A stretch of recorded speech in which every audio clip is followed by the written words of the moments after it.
بسم اللہ الرحمن الرحیم۔ السلام علیکم ورحمۃ اللہ وبرکاتہ۔ 25 چیزیں اعتکاف کو فاسد کر کے رکھ دیتی ہیں۔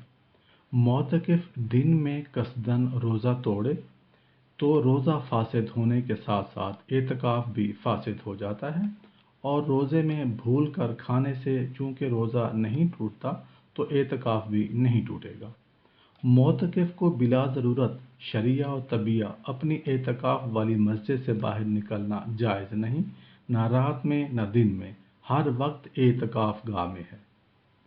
1 منٹ کے لیے بھی بلا ضرورت شریعہ و طبیعہ اعتکاف گاہ سے یعنی مسجد سے باہر نکل جائے تو اس کا اعتکاف فاسد ہو جائے گا۔ بلا ضرورت شریعہ طبیعہ خواہ جان کر نکلے یا بھول کر، ہر حال میں اعتکاف ٹوٹ جاتا ہے۔ معتکف کے متعلقین میں سے کوئی سخت بیمار ہو جائے یا کسی کی وفات ہو جائے تو معتکف کے چلے جانے سے اعتکاف قائم نہیں رہے گا، لیکن ایسی حالت میں چلے جانے سے گناہ نہیں ہوگا، بلکہ مریض کا سوائے اس معتکف کے کوئی دوسرا تیماردار نہیں۔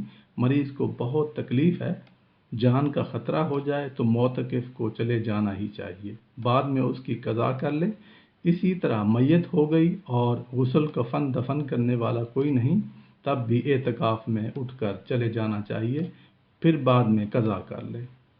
معتکف میت کو نہلانے، کفن تیار کرنے، نماز جنازہ پڑھنے یا پڑھانے کے لیے، یا میت کو کاندھا دینے کے لیے یا دفن میں شریک ہونے کے لیے باہر چلا جائے تو اس کا اعتکاف ٹوٹ جائے گا۔ بلا ضرورت شدید اعتکاف نہ توڑے۔ ہاں، معتکف کے بغیر کوئی انتظام نہ ہو سکے تو بے شک چلا جائے اور بعد میں قضا کر لے۔ شرعی یا طبعی ضرورت سے باہر گیا تھا، راستہ میں قرض خواہ یا کسی اور صاحب حق نے اس کو روک لیا اور معتکف بھی رک کر کھڑا ہو گیا تو حضرت امام اعظم رحمۃ اللہ علیہ کے نزدیک اس کا اعتکاف فاسد ہو گیا۔ اس لیے معتکف کو چاہیے رک کر کھڑا نہ ہو، بلکہ چلتے چلتے اس کو جواب دے دیے جائیں یا مسجد میں آنے کے لیے کہہ دے۔ 1 منٹ کے لیے بھی کھڑا ہو گیا تو اعتکاف ٹوٹ جائے گا۔ معتکف خود سخت بیمار ہو جائے جس سے مسجد میں ٹھہرنا مشکل ہو تو معتکف گھر جا سکتا ہے۔ اس کے چلے جانے کے سے اعتکاف تو ٹوٹ جائے گا لیکن گناہ گار نہیں ہوگا۔ معتکف کو اپنی جان و مال کا قوی خطرہ ہو جائے جس کے دفع کرنے پر بحالت اعتکاف قادر نہ ہو تو اس صورت میں گھر چلا جائے گا، گناہ گار نہیں ہوگا لیکن اعتکاف ٹوٹ جائے گا۔ کسی حاکم یا غیر حاکم نے زبردستی معتکف کو باہر نکال دیا، مثلاً سرکاری وارنٹ آ گیا یا زبردستی قرض خواہ باہر کھینچ کر لے گیا تو اعتکاف فاسد ہو جائے گا لیکن معتکف گناہ گار نہیں ہوگا۔ مسجد گرنے لگے اور معتکف کے دب جانے کا خطرہ ہو، یا کوئی بچہ یا آدمی پانی کے کنویں میں گر گیا اور ڈوب رہا ہو، یا آگ میں گر پڑے یا گرنے کا خطرہ ہو تو معتکف کو مسجد سے نکل جانا گناہ نہیں بلکہ جان بچانے کی غرض سے واجب ہے، لیکن اعتکاف قائم نہیں رہے گا۔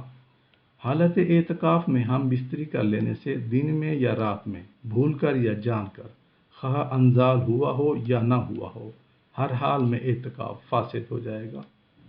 معتکف نے شرم گاہ کے علاوہ بیوی کے کسی حصہ بدن کے ساتھ مباشرت کی یا بوس و کنار کیا، اگر انزال ہو جائے تو اعتکاف فاسد ہو جائے گا ورنہ نہیں۔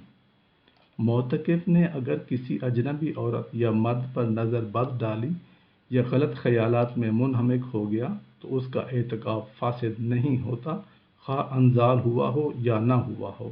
ویسے یہ کام حرام ہے، معتکف کو اس سے سخت اجتناب کرنا لازم ہے۔ معتکف کسی لڑائی جھگڑا میں پڑے اور خدا نہ کرے کہ گالیاں بھی دینے لگے تو اس سے اعتکاف تو فاسد نہیں ہوگا لیکن گناہ گار ہو جائے گا۔ معتکف مسجد میں رہتے ہوئے مسجد میں صرف سر یا ہاتھ باہر نکال دے تو اس سے اعتکاف فاسد نہیں ہوتا۔ معتکف تھوک کے لیے، ناک صاف کرنے کے لیے، کھانا کھانے سے پہلے یا بعد میں ہاتھ دھونے کے لیے، کلی کرنے کے لیے مسجد سے باہر نہ جائے۔ وضو کرنے کی جگہ مسجد سے باہر ہوتی ہے، وہاں بھی نہ جائے۔ مسجد میں ہی انتظام ہو سکتا ہے، دن یا کسی برتن میں تھوڑی سی راکھ یا مٹی ڈال کر رکھ لے اس میں تھوکنے، ناک صاف کرنے اور کسی برتن میں ہاتھ دھو لیا کرے، یا وضو کی نالی میں اس طرح کھڑا ہو جائے کہ قدم صحن مسجد میں رہیں اور ناک یا تھوک وغیرہ نالی میں گرے، کیونکہ مسجد میں رہتے ہوئے سر اور ہاتھ کو باہر کر سکتا ہے۔ معتکف گرمی سے بچنے کے لیے یا سردیوں میں دھوپ لینے کے لیے مسجد کی حد سے باہر چلا جائے تو اعتکاف فاسد ہو جائے گا۔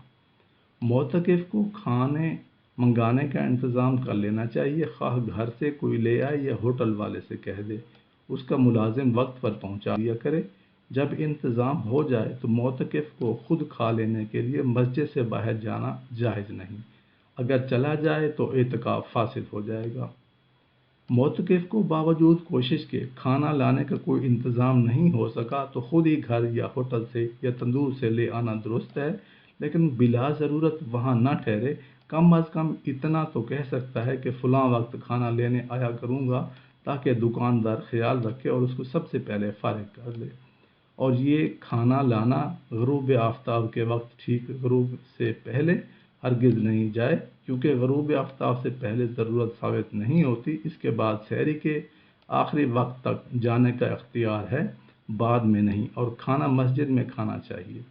کوئی شخص معتکف کا کھانا لا سکتا ہے لیکن نخرے بہت کرتا ہے، تو ایسی صورت میں معتکف خود جا کر کھانا لا سکتا ہے۔ اسی طرح کھانا لانے کی اجرت بہت زیادہ مانگتے ہیں، تب بھی خود لے آنا جائز ہے۔ معتکف کو بہت سخت پیاس لگ رہی ہے، مسجد میں پانی نہیں ہے، نہ کوئی لا کر دینے والا ہے، تو خود مسجد سے باہر جہاں پانی جلدی مل سکتا ہے جا کر لا سکتا ہے۔ اگر پانی کا برتن نہ ہو تو ایسی جگہ پانی پی کر بھی آ سکتا ہے۔ گرمیوں کے موسم میں کبھی سحری کے وقت ایسی صورت معتکف کو پیش آ جاتی ہے۔ معتکف دوا لینے کے لیے باہر جائے تو اعتکاف ٹوٹ جائے گا۔ دوا کسی دوسرے آدمی سے منگوانی چاہیے، ڈاکٹر کو دکھانا ہو تو مسجد میں بلا لے۔ اعتکاف کے فضائل و مسائل۔ معتکف کو احتلام ہو جائے تو اعتکاف نہیں ٹوٹتا، خواہ کتنی بار ہو، دن ہو یا رات ہو۔ معتکف کسی کی کوئی چیز چرا لے یا مالک کی اجازت کے بغیر کوئی چیز کھا پی جائے تو اعتکاف نہیں ٹوٹے گا، البتہ گناہ گار ہوگا۔ معتکف بے ہوش ہو جائے یا دیوانہ پاگل ہو جائے یا جن بھوت کے اثرات سے بے عقل ہو جائے اور ایک رات دن سے زیادہ یہی حالت رہی، تو ایک دن کا درمیان میں وقفہ ہو گیا اور تسلسل باقی نہ رہا، اس سے اعتکاف فاسد ہو جائے گا، اور اگر ایک دن گزرنے سے پہلے ہی ہوش میں آ گیا تو اعتکاف فاسد نہیں ہوگا۔